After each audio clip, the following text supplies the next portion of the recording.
Olá, seja muito bem-vindo ao programa Em Evidência, aqui pela Masper TV, pelo canal 575, pela Parabólica Digital Brasileira, pelo 520 e também pela plataforma digital de sua preferência. Lembrando sempre que o programa Em Evidência na TV tem o patrocínio de CDP, Consultoria em Direito Público. Kaisermac, mais da metade dos municípios do Rio Grande do Sul já optaram pelos produtos e equipamentos da Kaisermac. IB Saúde, ensino, pesquisa e extensão para o desenvolvimento humano. Iceberg Comunicação, muito além do que se vê, estratégia e comunicação para a política de verdade. Impare Tecnologia Educacional, soluções educacionais integradas para elevar índices educacionais, promover a inclusão e fortalecer a alfabetização, o letramento e o socioemocional das redes municipais de ensino. E SPO Tecnologia, conheça a Suzy, a IA da SPO Tecnologia, que zera faltas em consultas e redefine o cuidado na saúde do seu município. Você também pode assistir a gente, nos acompanhar lá no nosso canal no YouTube, se inscrever, ativar a notificação, dar aquele legal para a gente lá e também acompanhar os bastidores do programa lá no nosso perfil, lá no Instagram, né? No YouTube e no Instagram. Você acompanha aqui também a programação, os programas aqui do Revista em Evidência na TV. Meu convidado de hoje é presidente do Conselho Regional de Medicina Veterinária, Dr. Marco Antônio Correia Moreira. Seja muito bem-vindo. Obrigado, presidente, pela participação. Seja muito bem-vindo.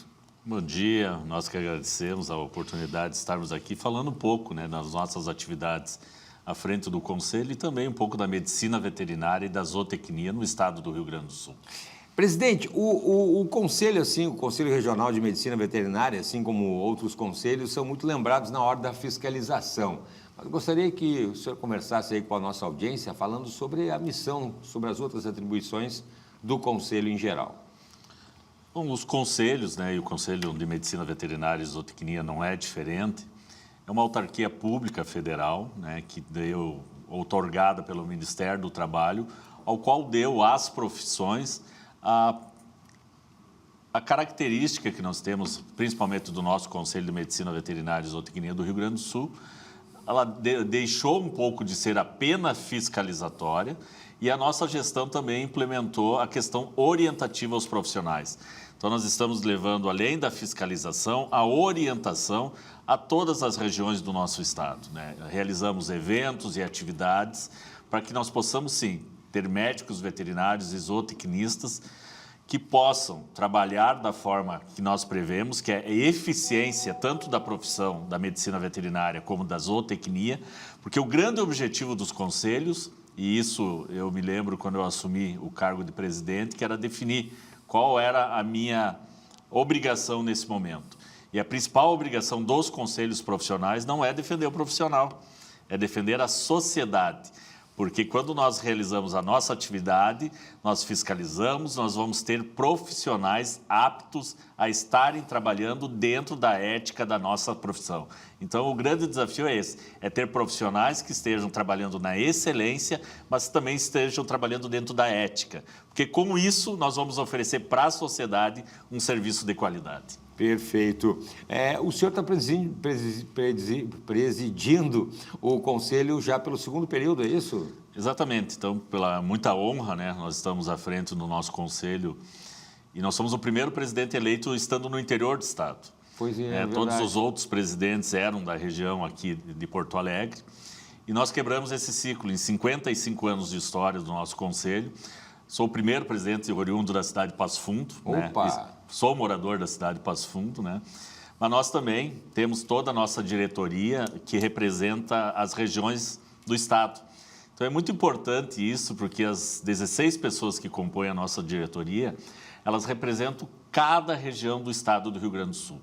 Então, uma vez por mês, quando nós se reunimos para discutir as questões do Conselho, nós conseguimos ter a noção de como está a medicina veterinária na campanha, como está a medicina veterinária na Serra, na região central, na região norte.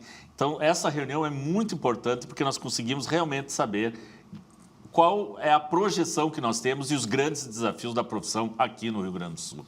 Bom, já que o presidente de Passo Fundo, nós somos aqui, como a gente diz, gurizada de apartamento aqui da capital, a medicina veterinária aqui na capital é mais voltada para os pets. A gente lembra muito a questão dos bichos de estimação. Já no interior do estado a gente tem aí, né, a criação de gado e tal, a agropecuária.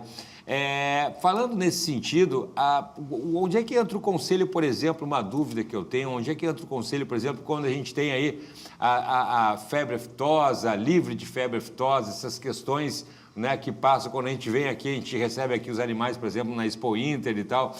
Os médicos veterinários passam por essa inspeção, por esse cuidado também na questão da agropecuária do interior, presidente? A medicina veterinária e a zootecnia são uma das profissões que estão hoje em abrangência e são profissões do futuro. Por quê? Porque nós estamos produzindo alimento, nós estamos produzindo hoje o cuidado dos animais de companhia, que hoje se tornaram familiares, podemos dizer assim, algumas famílias já pertencem à família.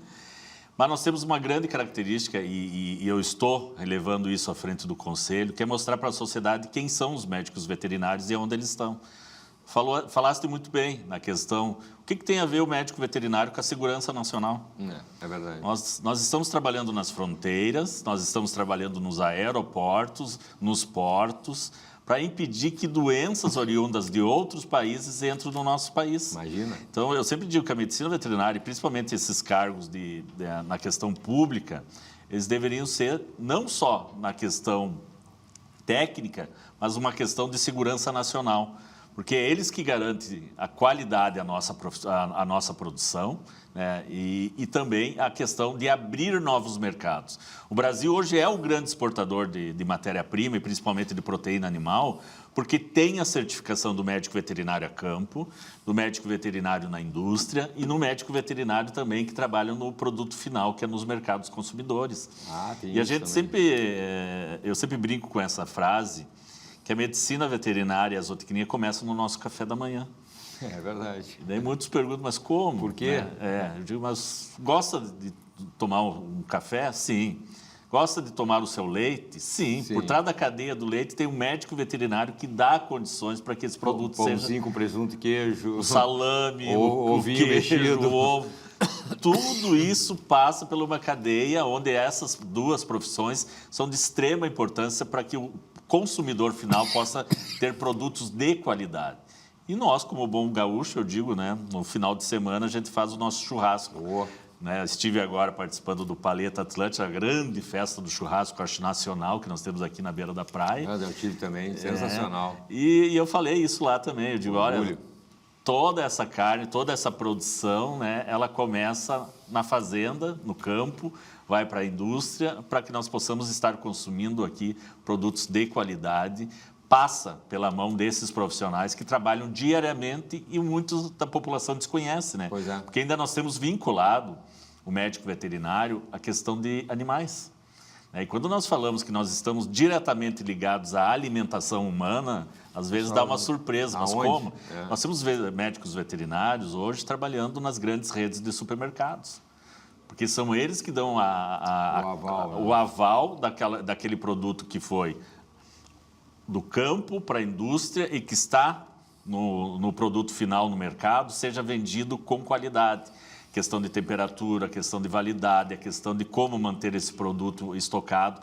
Então, também tem a medicina veterinária dentro das grandes redes do supermercado hoje. Impressionante, impressionante, presidente. Bom, a gente tem a questão, voltando à questão da fiscalização, né? E aí existem um rigor, isso aí já vem desde falando sobre a questão das fronteiras, chegando até o próprio supermercado. Essa fiscalização, como é que ela é feita? Ela já vem na faculdade? É um conselho que dá as diretrizes? Como é que funciona isso? Bom, nós temos a questão da fiscalização em si do Conselho, né, que é uma atividade, vamos dizer, principal do Conselho. Os conselhos, a atividade principal de cada conselho de profissão é a fiscalização do seu escrito, né? Então, nós temos um código de ética, nós trabalhamos junto com as universidades, levando para aquele estudante o que ele vai ver lá na frente quando ele for formado. Porque nós sempre falamos, eu tenho uma frase que eu falo sempre na questão das formaturas, é dizer para o estudante que até aquele momento ele poderia errar, porque ele estava ainda aprendendo. E a partir do diploma e da sua certificação como profissional, ali ele poderá responder já judicialmente e criminalmente. É verdade. Então, por isso que é importante essa ligação do conselho com o estudante até ele se tornar profissional, para que quando ele saia para a atividade que vai exercer, ele tenha consciência que a partir de agora ele tem a responsabilidade, não só como médico, mas civil também, que pode ser processado. Então, nós trabalhamos em conjunto para que isso se concretize no final, um profissional mais apto a esse mercado. Muito bem, muito bem. A gente chegou no final do nosso primeiro bloco, lembrando também que esse programa tem aí o apoio, né, e o patrocínio da FAMURS. Quando o município se fortalece, todo mundo cresce. Revista em Evidência na política e nos negócios, quem faz está em evidência. Como eu disse, você pode nos acompanhar lá no nosso canal no YouTube, @Revista em Evidência, e aproveita também para se inscrever no Instagram, @Revista em Evidência. A gente já volta em um instante só.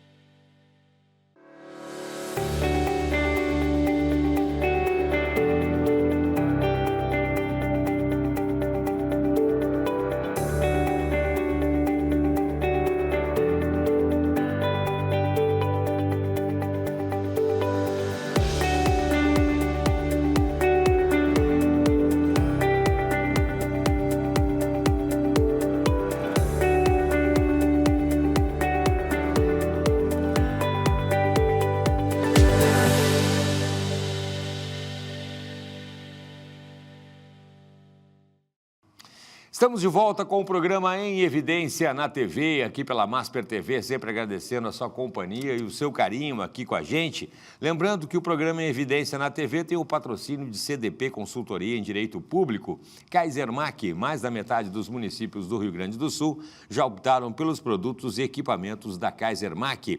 E B Saúde, ensino, pesquisa e extensão para o desenvolvimento humano. Iceberg Comunicação, muito além do que se vê, estratégia e comunicação para a política de verdade.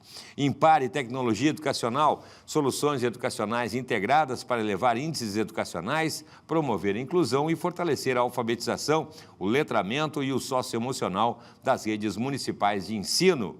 SPO Tecnologia, conheça a Suzy, a IA da SPO Tecnologia, que zera faltas em consultas e redefine o cuidado na saúde do seu município. Você também pode nos assistir no nosso canal no YouTube e também se inscrever lá no nosso perfil no Instagram. Hoje o meu convidado é o presidente do Conselho Regional de Medicina Veterinária, Dr. Marco Antônio Correia Moreira, falando aí, né, sobre as funções do Conselho e também, né, as responsabilidades do médico veterinário. Presidente, começa esse bloco lhe perguntando o que tem a ver os médicos veterinários, né, a medicina veterinária, com a crise climática. A gente tem passado por situações complicadas no mundo e aqui no Rio Grande do Sul também. Eu tive a infelicidade, posso dizer assim, na minha gestão, de pegar 2 crises climáticas aqui no Rio Grande do Sul. Há 2 anos, 3 anos atrás, na região de Lajeado, onde foi a primeira, né, problemática que nós tivemos lá. E há cerca de 1 ano e meio, a grande crise climática, eu acho que do Brasil e do mundo, que foi na região metropolitana em Porto Alegre. E nesse momento, né, nós lembrávamos sempre que nós deveríamos ter o salvamento das pessoas, no primeiro momento, mas no segundo momento, o que iríamos fazer com os animais que existiam naqueles lugares. Então, nós realizamos um chamado, naquele momento aqui em Porto Alegre, a todos os veterinários do Brasil, junto com o Conselho Federal de Medicina Veterinária, onde nós tivemos mais de 1.000 médicos veterinários que estiveram aqui no Rio Grande do Sul naquele momento. E o Conselho, pela primeira vez em sua história, realizou atividades, principalmente nos grandes abrigos de animais aqui na região metropolitana. Nós ficamos a cargo do grande abrigo na cidade de Canoas, com cerca de 3.000 animais, onde que nós demos o suporte técnico a esses profissionais que estavam lá. Também nos foi dado, nesse momento, um hospital veterinário da cidade de São Paulo. Opa! Eu lembro muito bem, numa manhã, né, o prefeito de São Paulo nos liga dizendo que queria trazer à região aqui do Rio Grande do Sul um hospital veterinário. e nós indicamos aquele momento a cidade de Canoas porque era o abrigo que mais tinha animais aglomerados. Sim. Então, nós trabalhamos 50 dias, né? E foi pela primeira vez que nós tivemos profissionais do Amazonas, do Rio Grande do Norte, de todas as regiões do Brasil trabalhando aqui para a questão de absorver essa problemática com os animais e também os profissionais aqui do Rio Grande do Sul. Então, foi um grande momento, eu posso dizer assim, para a sociedade até mesmo, né, que viu a ação desses profissionais no momento de desastres, né? E nós temos dentro da nossa profissão hoje cadeiras que falam só sobre desastres, de como proceder com esses animais, né? E nós também, né, ficamos muito orgulhosos de ter o trabalho reconhecido. Verdade. Então, nós já estamos falando sobre o grande trabalho que nós realizamos aqui no Rio Grande do Sul, em todo o Brasil. E agora fomos convidados, no mês passado, para estar falando em Portugal, Lisboa. Eles querem saber o que nós produzimos aqui durante o desastre e o que eles podem levar para a cidade lá de Portugal, de Lisboa, se houver uma tragédia climática. O que foi aprendido com a gente? E nós falamos, né? E eu falo muito que eu sou hoje um expert na questão do desastre, mesmo não querendo ser. É verdade. Porque eu peguei 2 tragédias climáticas e nós tivemos a ação, e uma ação positiva, que deu resultados lá na frente, porque salvamos milhares de animais que poderiam ter morrido. Então, nós aprendemos, vamos dizer assim, com a dor, né? Que era fazer algo que não estava muito dessas ações nossas em livros, nós tivemos que fazer adaptações e graças aos profissionais experts que vieram até o Rio Grande do Sul e os profissionais do Rio Grande do Sul também, nós conseguimos superar essa tragédia que foi tanto para as pessoas, mas também foi de extrema cautela ou desastre que aconteceu com os animais também nesse momento. É verdade, né? A gente teve situações ali icônicas, ali como o resgate de cavalos em telhados, o caramelo, a gente teve a questão dos abrigos. Aí vieram outras questões também que muita gente não prestava atenção, que há uma dúvida muito grande, doenças, e aí tem a Covid, a história do morcego lá, doenças que existem nos animais e que são passadas para os humanos. Isso também é uma grande dúvida também e é uma responsabilidade, né? Às vezes alarmar ou não alarmar a população, e quem entende disso é um veterinário, um médico veterinário. A Organização Mundial de Saúde já tem um estudo que cerca de 70% a 80% das novas doenças que irão surgir virão dos animais. Então, todas as doenças que estão hoje surgindo no mundo, elas têm, muitas delas, origem nos animais. Sim. Então, por isso é de extrema importância que nós estejamos trabalhando nessa questão de pesquisas, vacinas, né, para que nós possamos proteger até mesmo a sociedade, né? E também é uma área, né, que muitos desconhecem, mas o médico veterinário trabalha muito em laboratório, em vacinas, na produção de vacinas, né? É verdade. E que é de extrema importância hoje, não só para o nosso país, mas para o mundo, que nós possamos ter esses estudos junto com os animais. A gente tem também preocupação, presidente, ao redor do mundo em relação à carne também, né? Não só aqui no Brasil, mas ao redor do mundo em relação à carne produzida aqui no Brasil e no Estado. Nós participamos todo ano, em maio, em Paris, na França, do Congresso da Organização Internacional de Epizootias, que é a ONSA, né? E lá se discute nada mais, nada menos que o comércio mundial de carnes no mundo. Sim. Então, lá nós temos os ministros, lá nós temos os técnicos, médicos veterinários de todos os países. E o que se discute lá? São regiões onde existem doenças e regiões onde não existem, essas doenças estão livres, né? Para que esse comércio de carne não seja afetado.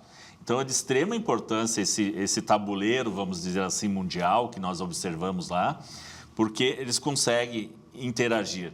Que uma doença que está na Ásia e que tem propensão de ir para a Europa ou para a América do Norte, eles conseguem visualizar isso nesse momento. Sim. Então, todo esse comércio de carne também, ele é estabelecido através dessas diretrizes técnicas que esses profissionais dão ao mercado consumidor.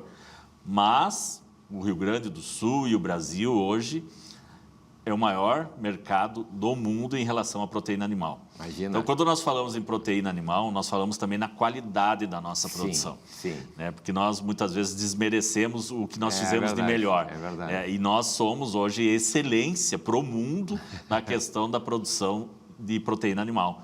Ninguém produz igual o nosso país e ninguém tem um produto como nós temos. Então, nós somos hoje a grande vedete do mundo para a questão da compra dos nossos produtos. Imagina, isso passa pelo médico veterinário, tanto na carne como a carne de gado, a carne aviária também, né? Sim, e nós temos uma carreira que é do Ministério da Agricultura, que são os profissionais adidos. O que são os profissionais adidos? São médicos veterinários do Ministério da Agricultura que trabalham em outros países para realizar a questão comercial com esses outros países. Que envolvem milhões e milhões de dólares. E eles que dão aval, dizendo àquele país que nós estamos cumprindo as regras que eles exigem. Então, eles se tornam diplomata, um médico veterinário, em outro país, porque ele faz a interligação do consumo dessa proteína animal, da possibilidade de venda ou de compra de outro país também. Imagina a responsabilidade, hein? Exatamente. Nossa, impressionante, coisas que a gente não se dá conta que o médico veterinário está por trás. Outra questão também que se fala muito, voltando à questão ali dos animais, das enchentes ali, que veio à tona, a questão da qualidade dos locais onde os animais, principalmente os pets, são tratados, né? E aí vem a questão da cirurgia, do médico veterinário cirurgião. Aí uma grande dúvida também, todos os locais podem realizar cirurgias? Todos os médicos veterinários são cirurgiões? Como é que funciona isso, presidente? Nós temos, né, dentro da nossa classificação, até mesmo de fiscalização do Conselho, que existem clínicas e existem hospitais veterinários e locais que tenha bloco cirúrgico. Então, não é todo local que nós possamos realizar a cirurgia, porque para realizar uma cirurgia, nós temos que ter toda uma asepsia do local, nós temos que ter todo um ambiente preparado para que se possa fazer essa cirurgia. E que foi um grande problema durante a crise climática. Teve que se improvisar, né? E além de não ter esse local, nós não tínhamos local para abrigar esses animais. Esses animais eram abrigados em galpões abandonados. E ali eu quero fazer uma grande ressalva, que nós trabalhamos muito com o governo do estado e com as prefeituras, para que pudessem olhar também essa política pública para os animais. Opa, Por quê? Porque nós temos hoje todo um amparo para uma emergência com as pessoas. Mas nós não tínhamos até o momento um preparo para o que fazer com os animais. Sim. Então, e eu posso dizer que quase que 90% do resgate dos animais foram feitos pela sociedade civil. Sim. Que se organizou e que acolheu esses animais. Sim. E nesse momento nós vimos a necessidade, junto com o governo do estado, de apresentar uma proposta. Porque hoje, infelizmente, aqui no Rio Grande do Sul, a gente não pode dizer mais que não vai ter tragédias. Não. Nós temos que estar preparados a partir de agora. E com isso, nós criamos, junto com o governo do estado, hoje, um projeto que tem que ser dado um andamento pelo governo do estado e pelas prefeituras, num momento de emergência, que a Defesa Civil também saiba o que fazer com os animais. Perfeito. Fica aqui a dica também, né? A gente vai fazer um intervalo, já chegamos no final desse nosso segundo bloco, mas tem mais um bloco para a gente conversar com o presidente do Conselho Regional de Medicina Veterinária, Dr. Marco Antônio Correia Moreira. E a gente lembra que esse programa também conta com o apoio da FAMURS. Quando o município se fortalece, todo mundo cresce. Na política e nos negócios, quem faz está em evidência, né? A gente tem a revista Em Evidência Física também. A gente vai por um intervalo, em seguidinha a gente está de volta com o último bloco dessa primeira parte do programa Em Evidência na TV.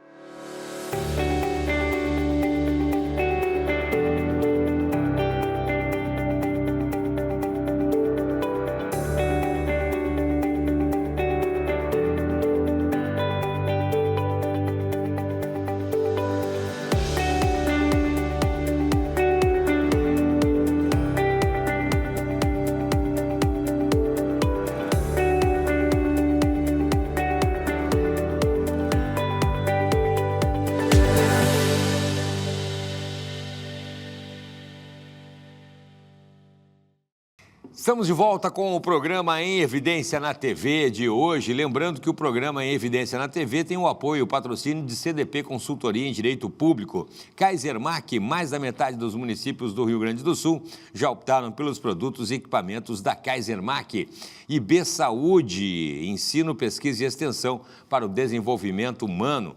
Iceberg Comunicação, muito além do que se vê, estratégia de comunicação para a política de verdade.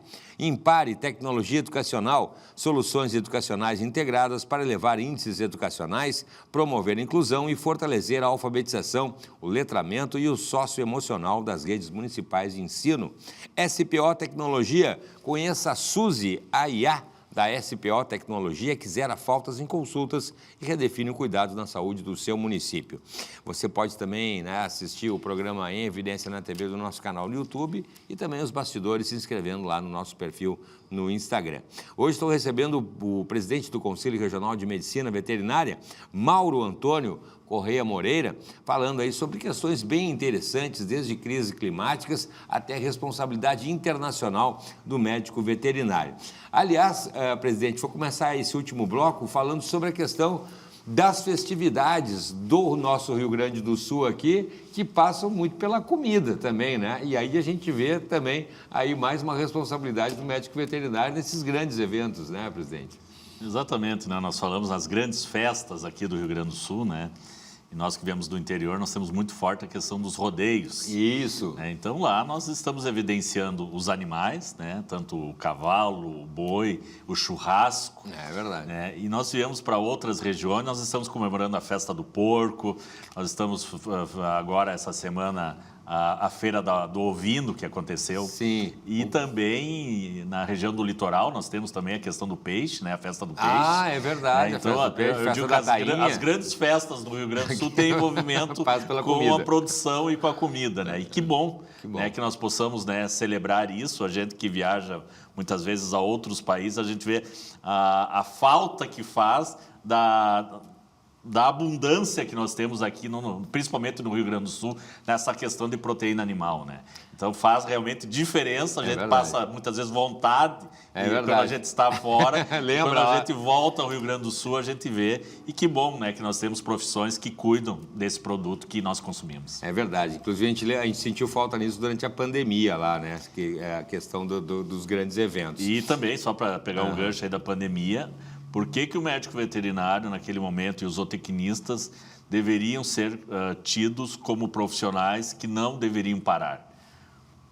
Porque eram eles que estavam fornecendo o alimento para as pessoas que estavam em casa. É verdade. Né? Então, isso não podia... eram atividades prioritárias. Não podia deixar passar. Porque se parasse a indústria, parava o nosso consumo de alimento. Então, eles estavam dentro do escopo das profissões que não poderiam parar de trabalhar. Que começa no café da manhã, como o presidente comentou lá no início, né? Só lembrar um pouquinho ali do início da alimentação do dia, que a gente vai lembrar que tem médico veterinário envolvido também. Falando da questão da indústria, gostaria de falar também, presidente, sobre as agroindústrias, né? Também aí, que é um setor importante aqui, mas às vezes não recebe a devida atenção, presidente. É um carinho especial que eu tenho às agroindústrias, né? Coordenei o Sistema de Inspeção de Passo Fundo. O Sistema de Inspeção de Passo Fundo é o 01 do Brasil. O Sistema Municipal de Inspeção começou em Passo Fundo e depois se expandiu a todo o Brasil como uma referência.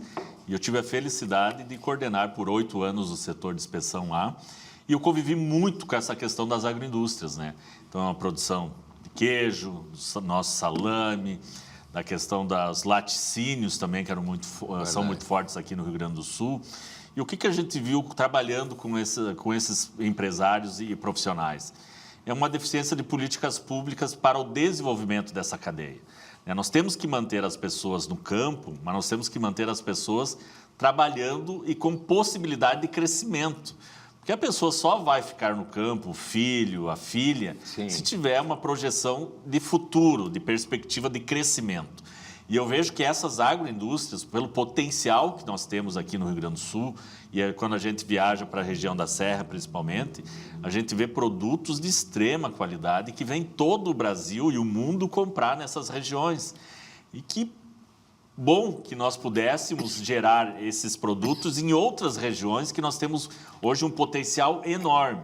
Então, nós falamos muito com os governos, não só estadual, mas também federal, que nós possamos desenvolver essa cadeia cada vez mais, porque nós estamos gerando renda, nós estamos gerando emprego e, principalmente, manter essas pessoas no meio rural. Né? Como eu falei para vocês, é o desenvolvimento dessa cadeia que nós vamos ter realmente o desenvolvimento do nosso país. Né? Se hoje o Rio Grande do Sul, 43% do nosso PIB vem do agronegócio, se deve muito a essas pequenas famílias que trabalham dia a dia nessas agroindústrias. Imagina, presidente, quantos por cento? 43%? O nosso PIB do Rio Grande do Sul é dependente do agronegócio. Presidente, a questão também do Conselho que tem divulgado resultados de fiscalização de forma periódica, né? Uma prestação de contas aí à sociedade também. Isso é bem importante, não é, presidente? Nós trabalhamos muito, né, nessa questão da transparência, né? Nós somos um órgão público e nós estamos, através de um mandato à frente do Conselho, e nós temos a responsabilidade de mostrar aos nossos profissionais, né, o que o Conselho faz, né, o que com o dinheiro que é dado ao Conselho, qual é a responsabilidade que nós temos. Então, nós estamos, desde o início das nossas gestões, mostrando gráfico, mostrando aonde os profissionais estão sendo fiscalizados e qual é a projeção de fiscalização também para meses futuros, mas principalmente também, como eu falei, o diferencial da nossa gestão é mostrar os eventos de orientação técnica que nós levamos ao interior do Estado. O que são esses eventos de orientação técnica? Nós estamos falando de uma profissão que tem mais de 35 áreas de atuação. O profissional da medicina veterinária, ele pode trabalhar em mais de 35 e pode se desdobrar ainda esses 35. Olha só. Nós estamos falando de 35 que são realmente áreas de conhecimento, né? E nós levamos o quê? Nós levamos informação sobre a inspeção, nós levamos informação sobre saúde única, nós levamos informação sobre a clínica de pequenos e nós levamos, Cláudio, principalmente as cidades onde o Conselho nunca esteve.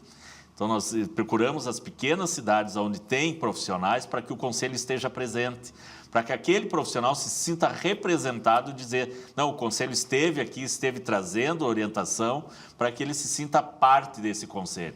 Então, é um grande desafio, porque é trabalhoso isso, né? Nós estamos falando de um Estado que é muito grande, mas como nós assumimos um compromisso de estar mais perto dos profissionais, nós estamos diariamente trabalhando para que isso aconteça. Para a gente concluir, temos cerca de 5 minutos, presidente Mauro. Eu estava lembrando agora, a gente vê muito no Conselho de Medicina falando sobre a questão dos médicos do interior do Estado. E os veterinários também, médicos veterinários. Como é que essa questão também se fala muito em melhorar os concursos públicos, municipais, para levar os médicos para o interior e a estrutura também. Como é que é essa relação com os médicos veterinários também tem essa questão? Nós estamos trabalhando e até nesse momento nós estamos com uma campanha que está rodando em todo o Rio Grande do Sul, que é sobre valorização profissional. E valorização profissional, quando a gente fala, nós falamos também na questão salarial. Pois é. Não existe uma valorização se os profissionais não são valorizados dentro da sua atividade. Então, nós estamos trabalhando junto com os municípios, principalmente nessa questão de concursos públicos, mostrar a importância que tem esses profissionais às próprias prefeituras. Claro. Como eu falei, ele está trabalhando com as agroindústrias do município, ele está trabalhando com o produto que é consumido, Imagina. Ele está cuidando dos animais, muitas vezes, desse município. E também, eu sempre falo aos gestores, aos prefeitos, que tu tendo um responsável técnico por áreas de saúde única, de indústria, tu está protegendo o próprio mandato do prefeito, porque ele pode dizer, lá naquele local eu tenho o responsável técnico. Sim, evita uma série de problemas. Né? E exatamente. Então, como isso, nós estamos visitando prefeituras, nós já entramos em questionamento sobre 4 ou 5 concursos públicos que estavam com salário muito abaixo aqui no Rio Grande do Sul, né, falando que nós temos um piso que é referência para a profissão, e que deveriam ser cumpridos principalmente nesses editais, né, de concurso público, claro. Né, que rege uma legislação. Então, nós trabalhamos muito na questão da valorização desses profissionais e também, como eu falei, que esteja atrelado também a questão salarial. Imagina só um estado do tamanho do Rio Grande do Sul, a importância que existe a prefeitura ter um médico veterinário de carreira, né, Mauro? E o próprio estado, né? Eu tive a oportunidade de trabalhar no primeiro foco de febre aftosa que teve em 2002, em Jóia. eu era servidor do Estado, e naquele momento nós vimos que o próprio Estado estava despreparado, porque não tinha o preparo necessário para... Funcionário de carreira para estar lá dentro. Exato, teve que ter um grande contrato emergencial naquele momento, porque não tinham pessoas para estarem realizando um trabalho que, como eu disse, é um trabalho de segurança, mas também é econômico. Claro, porque naquele momento deu uma grande perda para o Estado, porque trancou as exportações. Nós não falamos muito, nós estávamos falando da gripe aviária. É verdade. Se a gripe aviária estivesse entrado realmente dentro do nosso Estado, tinha prejuízo para incontável. Imagina. E principalmente para as pequenas prefeituras que dependem muitas vezes dessa atividade da avicultura. Muito bem. Presidente do Conselho Regional de Medicina Veterinária, Mauro Antônio Correia Moreira, muito obrigado pela participação, por esclarecer, por nos mostrar, né, para a gente conhecer um pouquinho mais o trabalho do Conselho Regional de Medicina Veterinária, viu? Muito obrigado pela participação. Nós que agradecemos, estamos à disposição, né? O Conselho Regional tem 5 regionais em todo o estado, né? E aqui em Porto Alegre também, e todos aqueles profissionais que estiverem com dificuldades ou quiserem uma orientação, nós estamos à disposição e também da sociedade para que possamos aí desenvolver cada vez mais a nossa profissão, que estaremos desenvolvendo um serviço de qualidade à sociedade. Obrigado, presidente Mauro. Muito bem, obrigado a você, mas não sai daí, viu? Porque o programa Em Evidência na TV continua depois do intervalo na segunda parte.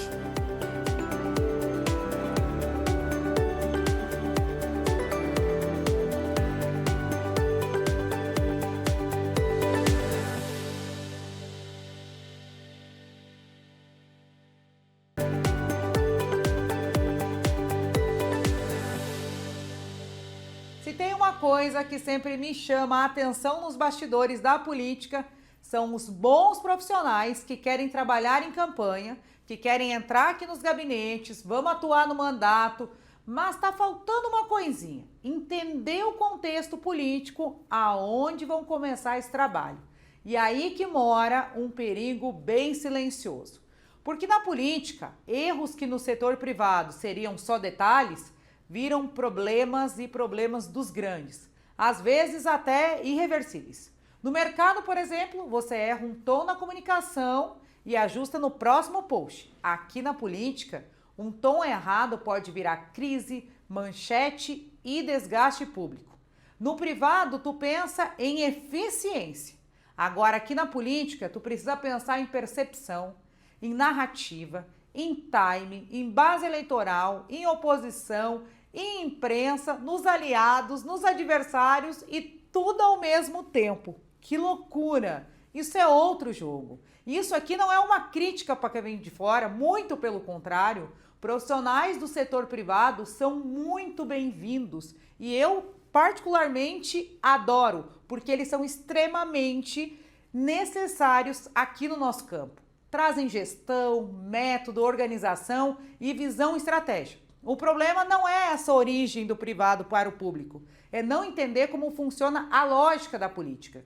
A política é um ambiente de disputa permanente, é um ambiente de vaidade, de simbologia e de leitura de cenário. É um espaço onde forma, gesto e contexto muitas vezes pesam tanto quanto o conteúdo. E quem entra nesse universo sem estudar minimamente o funcionamento institucional, a lógica eleitoral, o papel dos atores políticos e a diferença entre comunicação pública e o marketing comercial, corre o risco de cometer erros básicos que custam caro para quem está no mandato. E quem paga a conta não é o assessor. Vai ser o vereador, o deputado, o senador, o próprio governador e quantas a gente já não viu, o presidente da República. Por isso, profissionalizar a política passa por uma coisa simples, mas pouco praticada na formação. Não dá mais, gente, para improvisar.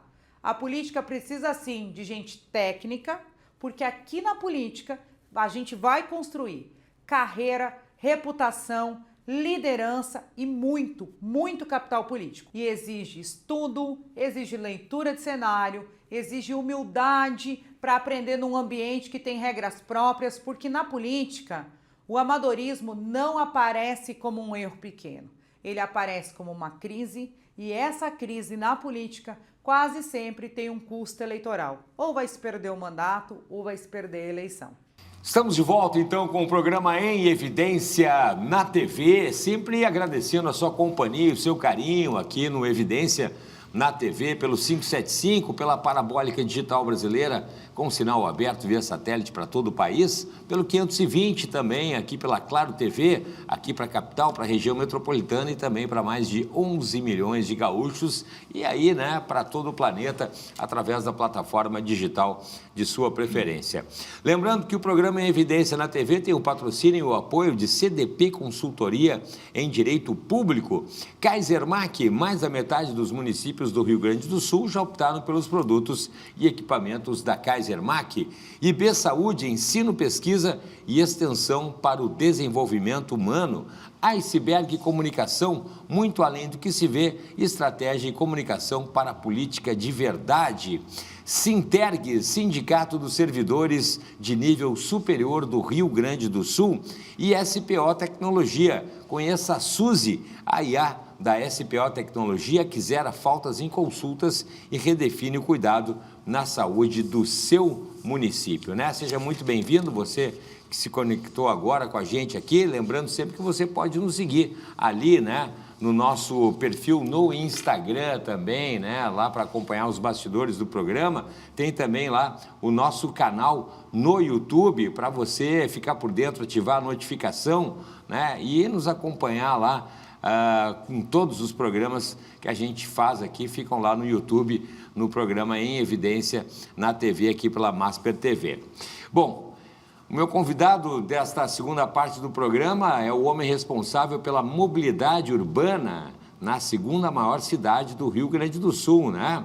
E o programa agora, o Evidência na TV, tem o prazer de receber o secretário de Mobilidade Urbana de Canoas, Marcos Melchior. Secretário, seja muito bem-vindo, obrigado pela participação. Eu que agradeço o convite, Cláudio. É uma honra estar aqui através da Masper TV, do programa Em Evidência na TV, podendo conversar com os gaúchos e podendo falar sobre os desafios e as dificuldades da mobilidade urbana de Canoas, que, como o senhor bem falou, a segunda maior cidade do Rio Grande do Sul, o segundo maior retorno de ICMS e também um polo logístico muito importante porque está colada aqui em Porto Alegre. Então, são muitos desafios, mas também são muitas possibilidades. É verdade, né?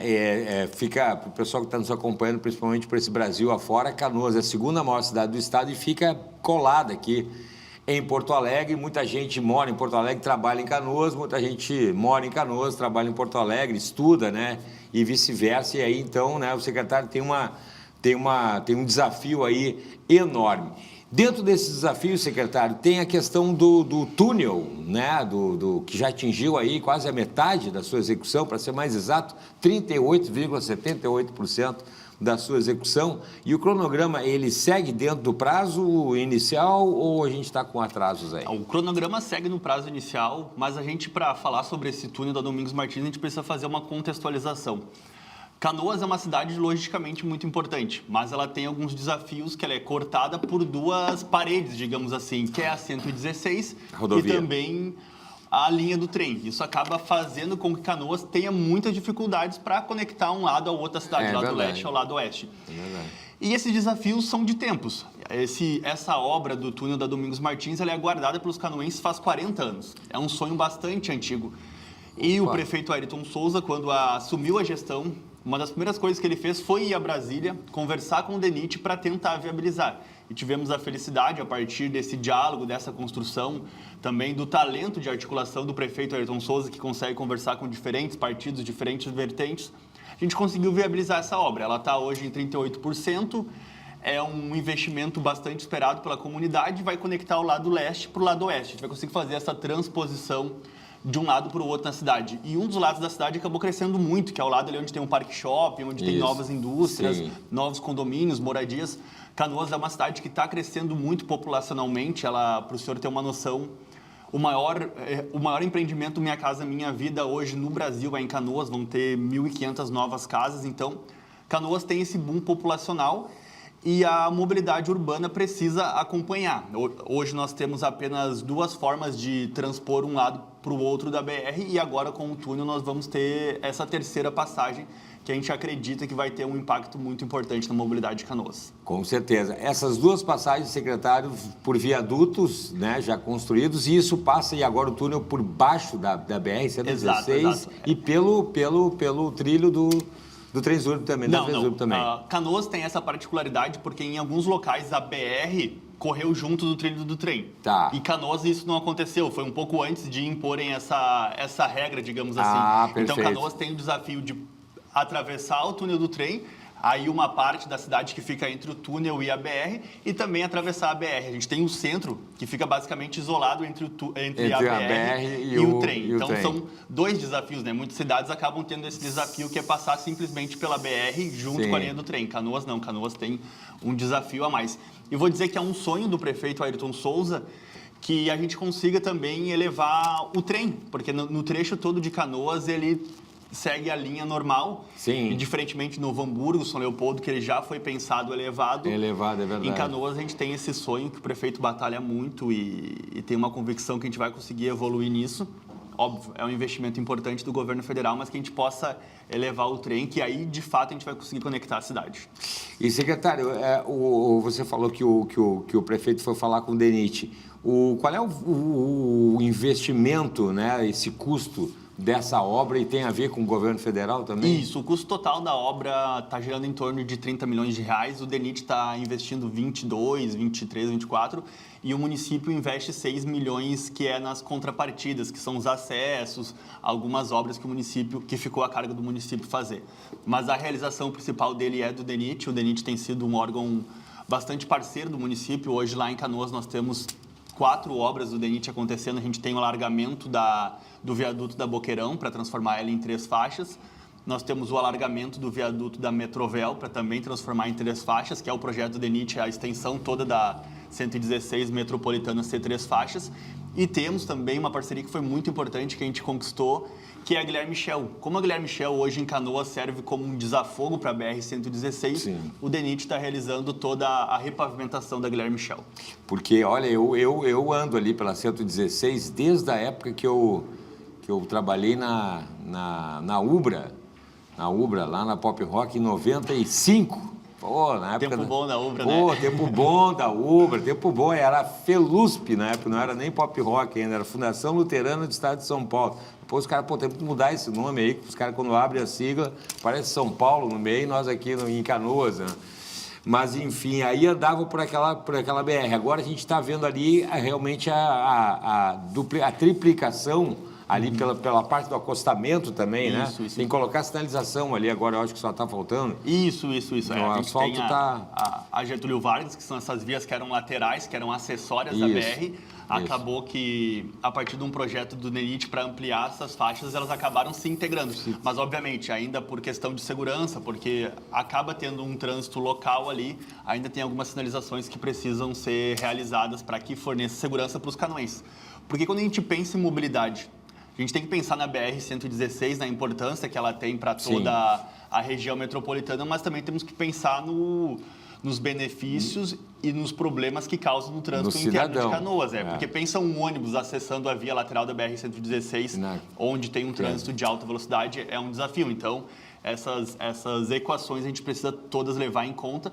Por isso que a gente mantém sempre um diálogo muito constante da nossa equipe de engenharia com a equipe do DENIT. A gente conseguiu formar uma parceria, muito através do diálogo do prefeito, que conseguiu abrir essas portas, para que a gente consiga ajudar o estado do Rio Grande do Sul, mas também proteger os nossos cidadãos. É verdade, essa questão do ônibus, eu não tinha pensado nisso. Imagina um ônibus, né, de passageiros ali, fica... Porque a via lateral da BR acabou sendo uma zona comercial. Isso. Mas agora ela ganhou uma velocidade maior quando se abriu. Então, a gente tem esse desafio e esse cuidado. Essa equação aí. Muito bem.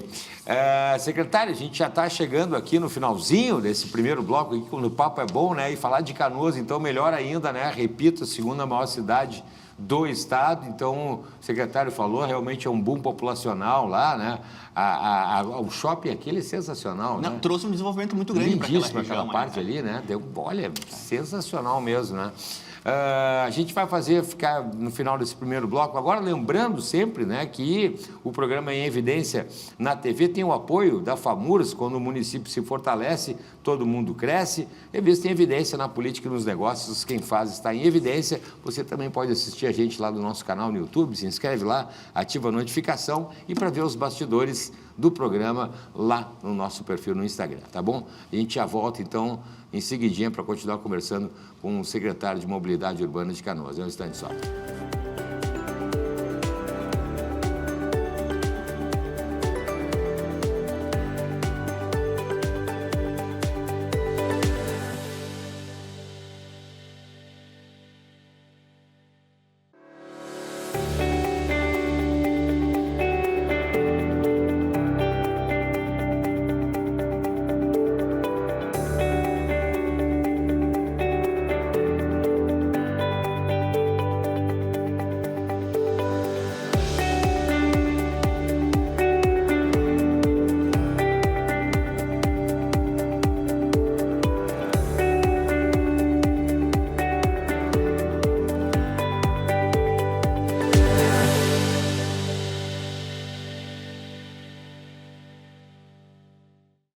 Estamos de volta com o programa Em Evidência na TV, aqui pela Masper TV, sempre agradecendo a sua companhia, a sua audiência aqui com a gente, pelo 575, pela Parabólica Digital Brasileira, com sinal aberto via satélite para todo o país, pelo 520 também, pela Claro TV, antiga NET, aqui para a capital, para a região metropolitana e também para mais de 11 milhões de gaúchos em todo o interior do estado e na plataforma digital de sua preferência. Lembrando sempre que o programa Em Evidência na TV tem o apoio e o patrocínio de CDP Consultoria em Direito Público.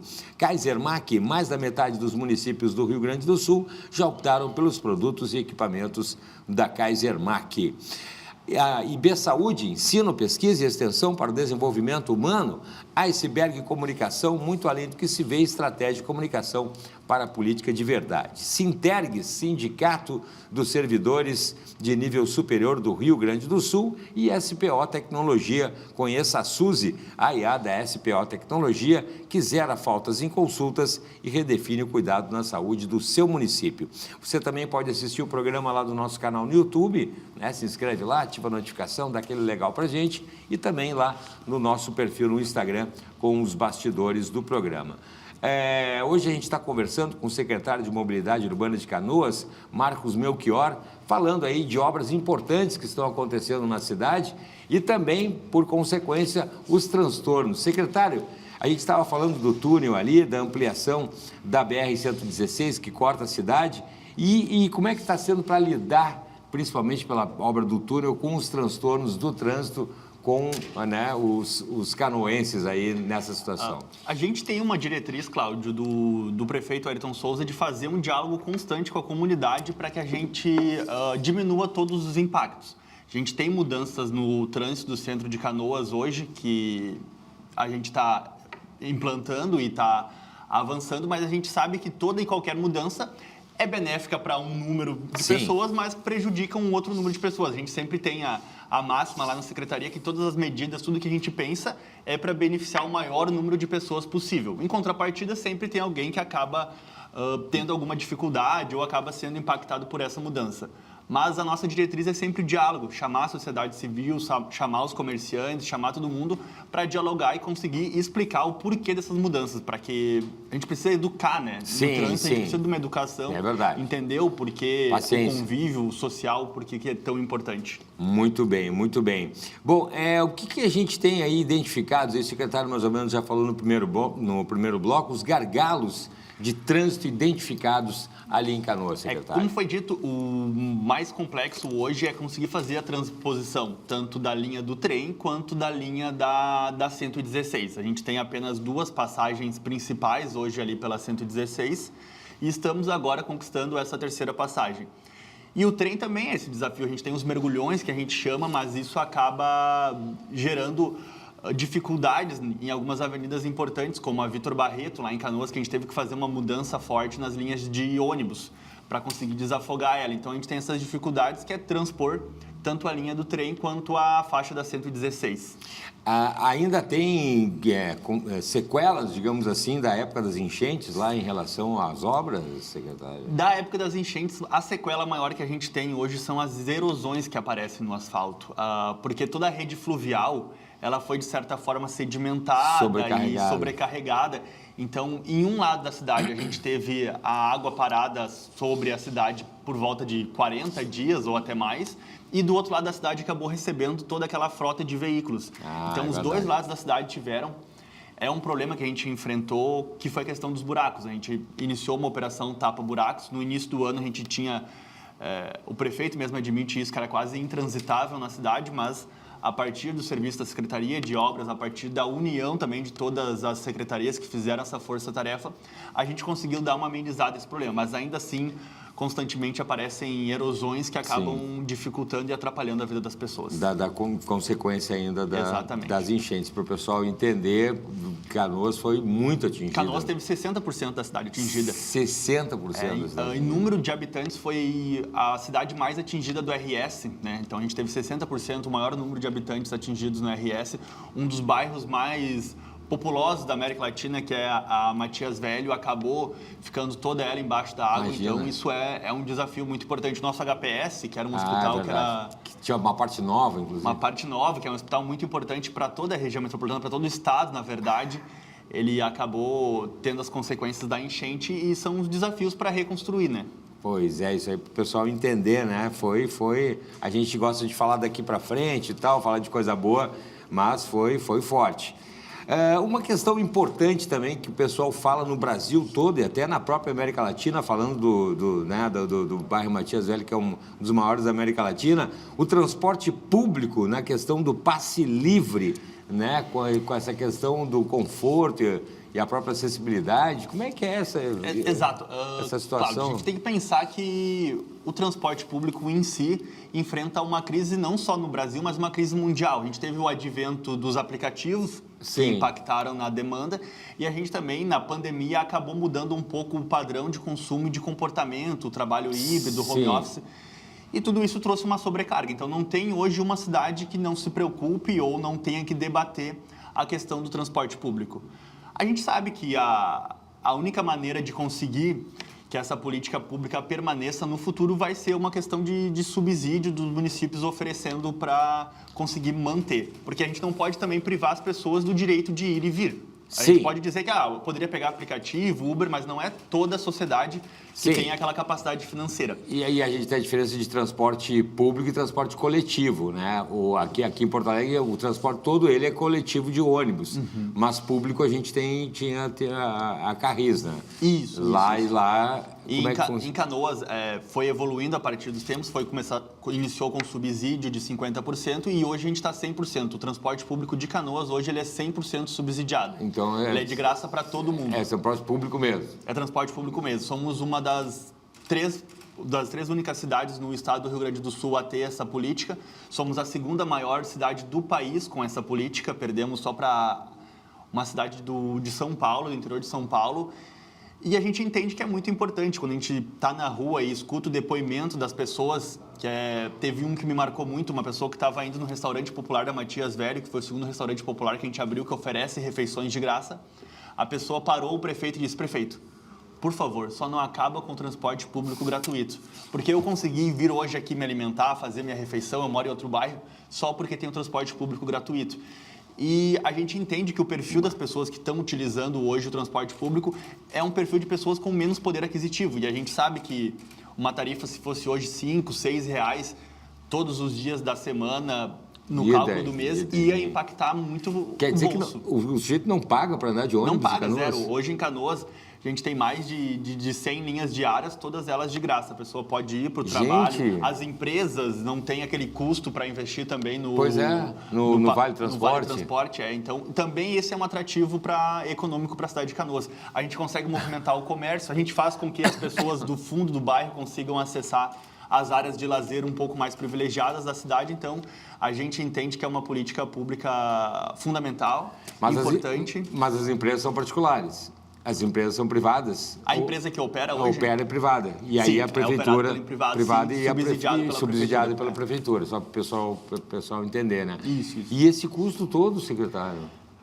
É uma avaliação que o governo tem que fazer, né? Óbvio que tem muitas áreas de atuação que são importantes para o município tem que cuidar da saúde, tem que cuidar da zeladoria urbana, mas quando se implementou essa política foi entendido que sim, ela fazia diferença na vida das pessoas e aí a gente busca cortar despesas em alguns lados e acaba investindo ali. Para a gente ter uma noção, a gente, quando assumiu a gestão, a gente fez um trabalho de redução de custos. A gente reduziu o aluguel de automóveis em 50%, reduzimos o aluguel de imóveis em 50%. Então, todas as questões que a gente pode atacar para tornar a máquina pública mais eficiente, a gente está atacando.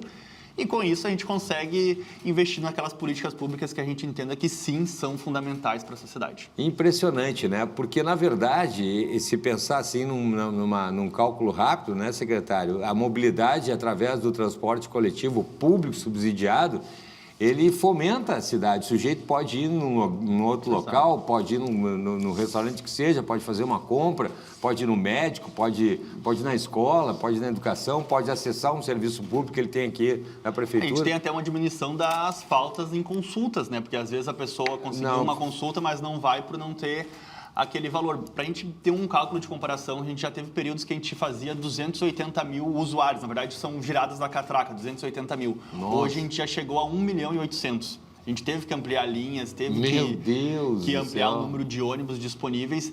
Então, a gente consegue identificar que é uma política pública importante. Também diminui o número de carros nas ruas de Canoas. Ruas também. Isso que Canoas hoje já enfrenta uma dificuldade por estar quase que saturada já no número de veículos para a sua malha viária. E a gente teve essa compreensão, o prefeito Ayrton Souza teve essa sensibilidade de que esse era um direito que não tinha mais como tirar das pessoas. Deveria ser preservado o direito das pessoas de ir e vir. E ele não mediu esforços para que isso acontecesse. Começou ali no início, tinha 288 mil e 1 milhão e 800 mil. 1 milhão e 800 chegamos agora. Chegaram no agora. Ano passado, E a prefeitura firme e forte. Ó. Subsidiando. E a gente constantemente está buscando maneiras de tornar isso mais eficiente. Agora, o Tribunal de Contas, inclusive, acompanhou um recálculo da tarifa que a gente fez e eles divulgaram uma nota elogiando que a gente vai conseguir economizar até o final do contrato, segundo o cálculo deles, cerca de 36 milhões de reais, que a gente baixou o custo da tarifa. Então, a gente está sempre aperfeiçoando, investindo em financiamento para botar novos ônibus para diminuir o valor da tarifa, recalculando o valor da tarifa. Então, a gente está tentando fazer o mais eficiente e inteligente o uso do recurso público. Né? Sim, porque teria que pagar para quem opera, né? Teria que pagar como se fosse uma passagem normal para quantas pessoas passam por ali. Exato. E a gente foi provocado pelo Tribunal de Contas e entendeu que faria sentido, porque quando aumenta muito o número de passageiros, o rateio daquele custeio acaba diminuindo, né? Então, a gente conseguiu fazer essa equação e diminuímos um valor bem importante no valor repassado, que até o Tribunal de Contas está acompanhando e divulgou uma nota elogiando e celebrando essa redução de custos. Ou seja, mesmo subsidiando a prefeitura, mesmo assim ela conseguiu fazer com que o custo que ela paga para subsidiar ficasse menor. Diminua. Isso aí é o fazer mais com menos, fazer mais com menos. É gestão, né? A gente precisa olhar os números, olhar as tabelas, olhar os dados e fazer gestão e para entregar para a sociedade o que ela espera. E isso é uma coisa muito importante. A gente lá tem um pensamento, porque é público, tem que ser bom também. Exatamente. A gente está cobrando, está investindo, a gente tem uma expectativa de botar 50 novos ônibus com ar-condicionado modernos na frota para que a gente possa atender com melhor qualidade. A gente tem essa noção, esse sentimento que a gente precisa melhorar também a qualidade do transporte público de Canoas. Com qualidade subsidiada. Isso aí, sendo exemplo para o país todo. Pois é, o Tribunal de Contas tem toda a razão de fazer uma nota elogiando e ainda mais no final das contas, reduzindo o custo. Isso, secretário, tem que celebrar mesmo, porque, olha, é a prova de que dá para fazer.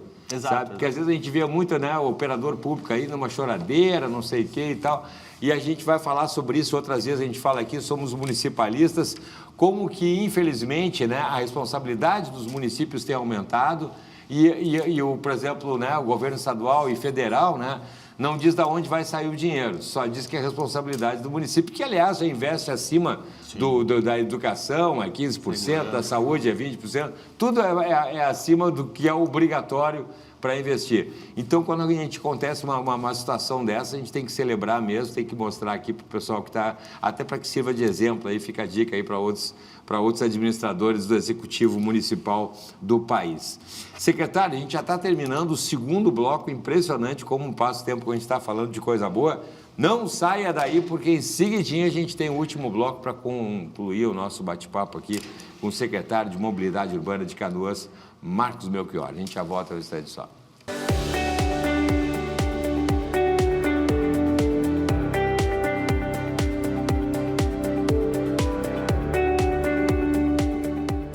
Comentário em evidência.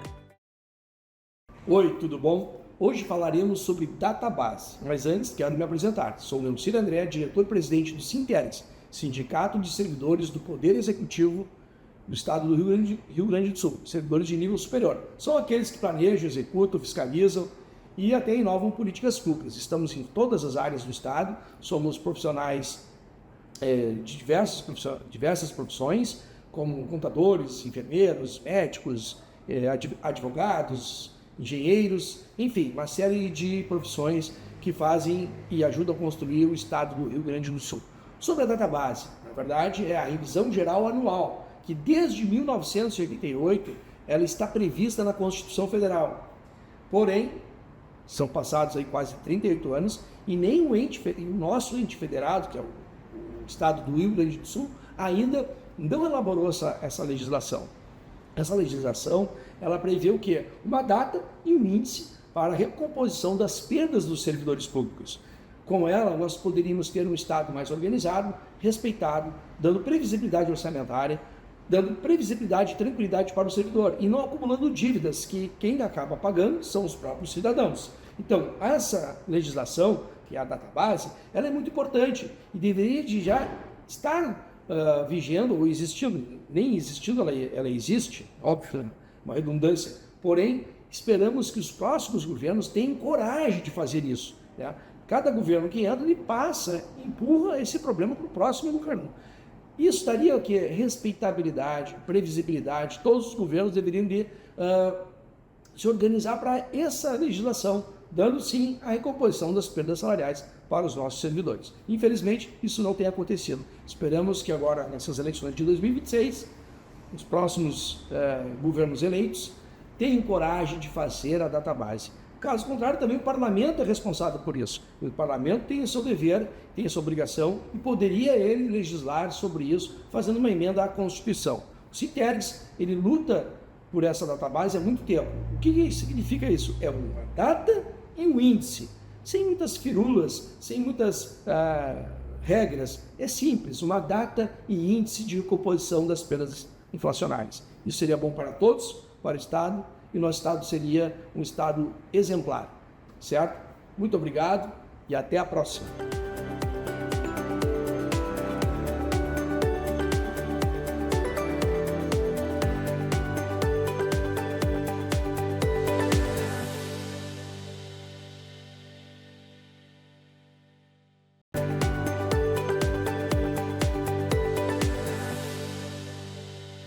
Estamos de volta para este último bloco dessa segunda parte do programa Em Evidência na TV, aqui pela Masper TV, sempre agradecendo a sua companhia com a gente, pelo 575, né? A primeira emissora a transmitir aí com um sinal aberto via satélite para todo o país, pela Parabólica Digital Brasileira, pelo 575, também pelo 520 da antiga NET, né? Ainda sai na fatura muitas vezes lá escrito NET, agora é a Claro TV, para a região metropolitana e também para todo o interior do estado, 11 milhões de gaúchos. E aí, né, no YouTube, no Instagram, no nosso site aí, tem as plataformas digitais de sua preferência para acompanhar a nossa programação.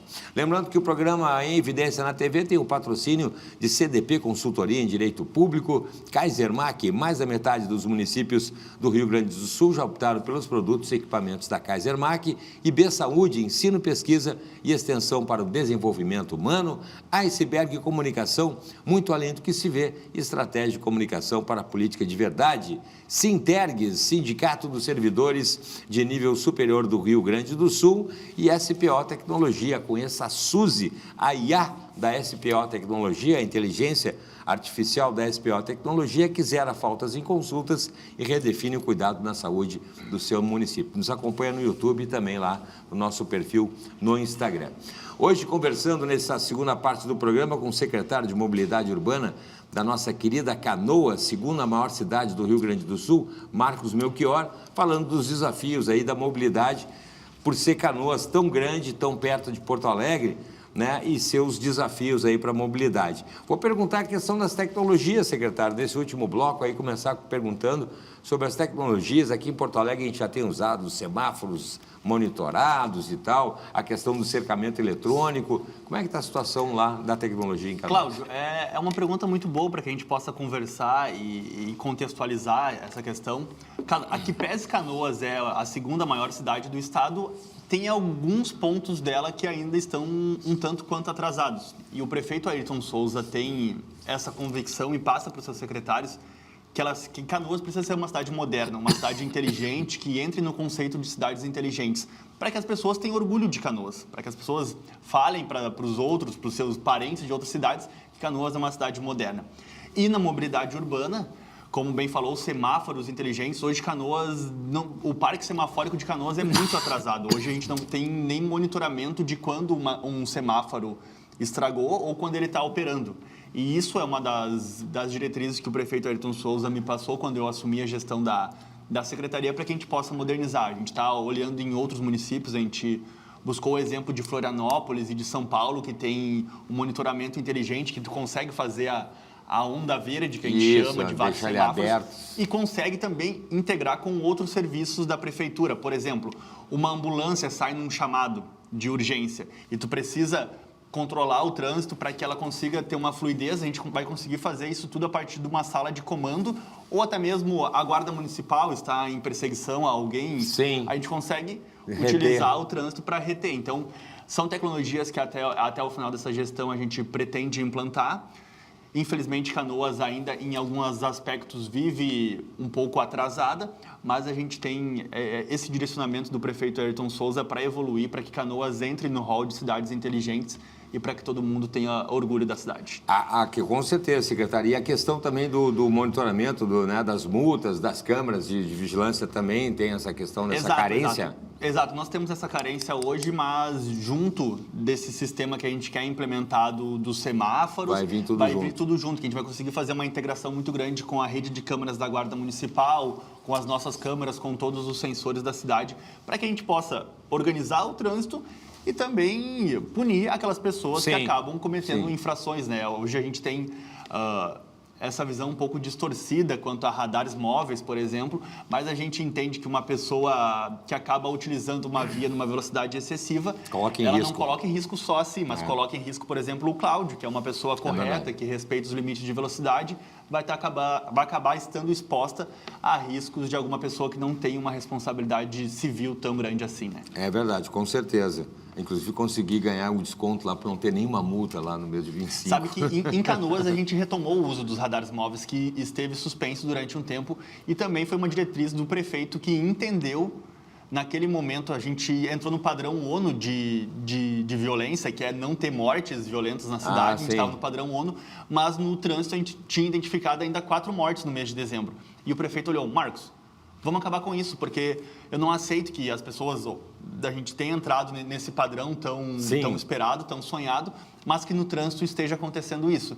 E daí, uma das primeiras políticas que a gente adotou ali foi retomar o radar móvel com aquele cunho educativo. Mas a gente sabe que tem pessoas que só vão acabar se conscientizando se tiver o peso no bolso. Se doer no bolso.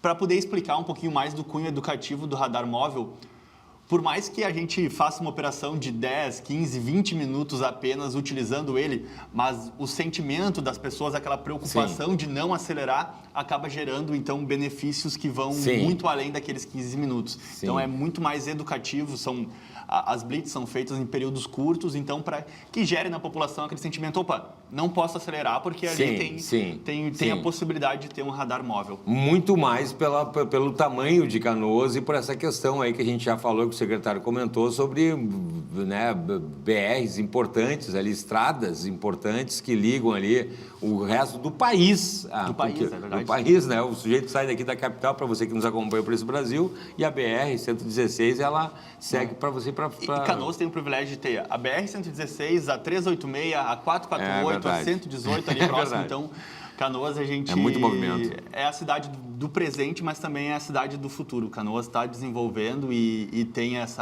esse apelo logístico muito grande. Nós estamos, às vezes, muito mais perto do aeroporto do que em alguns bairros de Porto Alegre. Tem uma acessibilidade muito fácil. É verdade. Então, a gente tem a convicção que Canoas vai desenvolver muito. Ainda assim vai crescer muito e a gente precisa plantar essas sementes de gestão, de organização, de eficiência. Para atrair, né? Para que a gente possa atrair, mas também suportar esse crescimento. Porque é realmente uma cidade muito interessante para se morar, para se viver, né? O custo-benefício da questão até do preço dos imóveis, dos aluguéis. Então, tem despontado como uma grande opção pela proximidade. E se a mobilidade for melhor, né? Aí não tem porque o sujeito ali não deixar de investir, de criar os filhos, criar a família. E casa com um convite que o prefeito Ayrton Souza faz sempre. Ele sempre diz, vem ser feliz em Canoas. Porque é verdade, Canoas hoje está no padrão ONU de segurança pública. Imagina. Canoas hoje tem oferta de empregos muito alta. Canoas hoje tem parques bons para poder passear, utilizar no final de semana, tem opções gastronômicas, tem opções de passeios. Então, Canoas é sim uma cidade convidativa, uma cidade que as pessoas podem vir ser felizes. Aí, ó, o secretário fala com orgulho da cidade. É de Canoas, secretário, não? Eu sou natural de Gravataí, eu morei maior parte da minha vida em Capela de Santana, a maioria das pessoas não conhecem, é um pouquinho ali bem interior, menorzinho, bem menor. E depois vim a Canoas para estudar, para ingressar eu sou formado em jornalismo, vim em Canoas, acabei conhecendo, entrando na vida pública, me apaixonando por essa questão de gestão e estamos aí à frente desse desafio da mobilidade urbana de Canoas. Sempre amparado de uma equipe muito técnica, de engenheiros, de técnicos, de trânsito lá, que nos dão todo o suporte para a gente conseguir planejar e organizar a cidade. Por isso que fala muito bem, né? Agora está explicado, agora entendi tudo.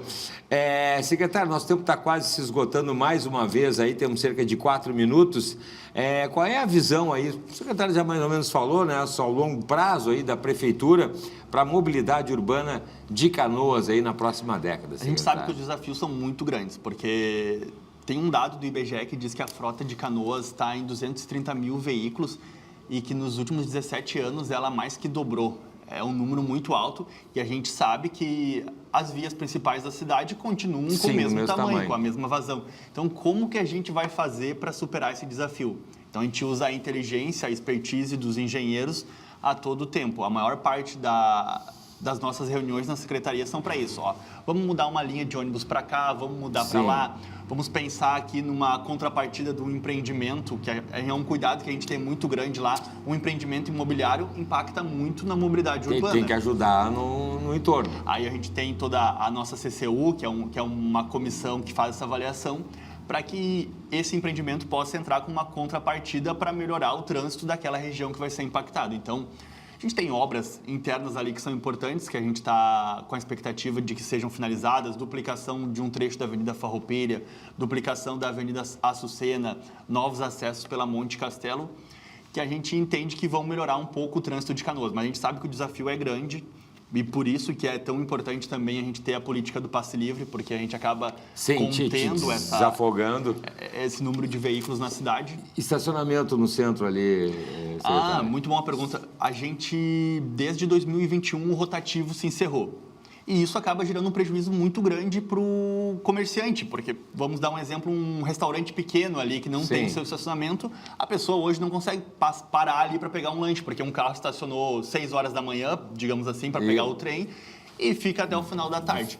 Então, é uma das minhas missões na secretaria retomar o estacionamento rotativo. A gente sabe que para algumas pessoas pode não ser uma política tão importante. É democrático. É democrático, isso deixa a vaga a utilização de todos, né? Não existe mais, essa é a minha vaga. Eu chego cedo e fico com ela todo dia para mim. Mas é uma das minhas missões retomar o rotativo, a gente vai retomar essa concessão.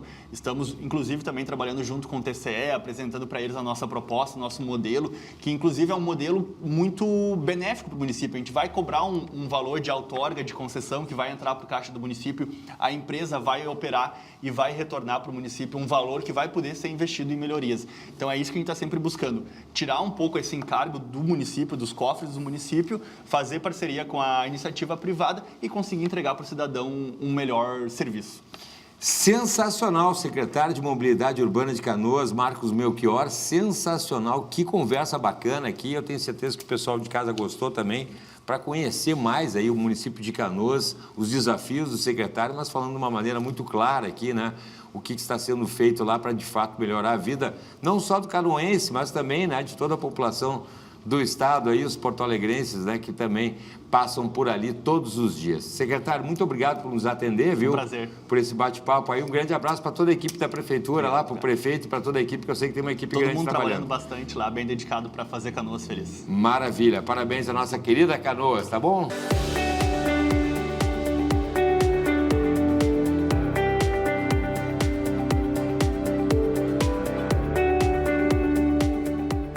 Comentário em evidência. A movimentação do poder público envolvendo estados e municípios em relação à lei aprovada no início do ano, Lei Complementar 226/2026, que retroage no tempo em relação à lei da pandemia e autoriza os municípios a agregarem todas aquelas vantagens, benefícios que estavam previstos na legislação municipal, como anuênios, triênios, quinquênios, licença-prêmio, licença-interesse, licença para todos os gostos. Esta Lei 226, ela acabou retroagindo no tempo, autorizando o município a recompor essa situação aos servidores. E está causando uma verdadeira revolução interna por conta dessa situação toda, porque há pareceres favoráveis e há pareceres contrários. Nesse sentido, nós temos orientado a todos os municípios e a todos os gestores, e certamente o Estado também fará esse enfrentamento acerca dessa legislação, de que não há absolutamente nenhuma condição, nem orçamentária, nem financeira, e também, do ponto de vista legal, retroagir no tempo 5 ou mais, 6 anos praticamente, para a concessão de um benefício que naquela oportunidade foi cancelado em vista da contribuição do setor público para a economia, para a pandemia, e com isso todos os orçamentos municipais e todos os orçamentos estaduais receberam bilhões, mais de 135 bilhões para manter a sua receita em dia sem qualquer redução provocada pela atividade econômica que praticamente paralisou. Então este será ainda um debate que nós traremos aqui e que será um debate que certamente será travado agora nos próximos meses também. A gente vai ficando por aqui. Obrigado aí pela sua participação, pelo seu carinho, tá bom? Grande abraço e até a próxima.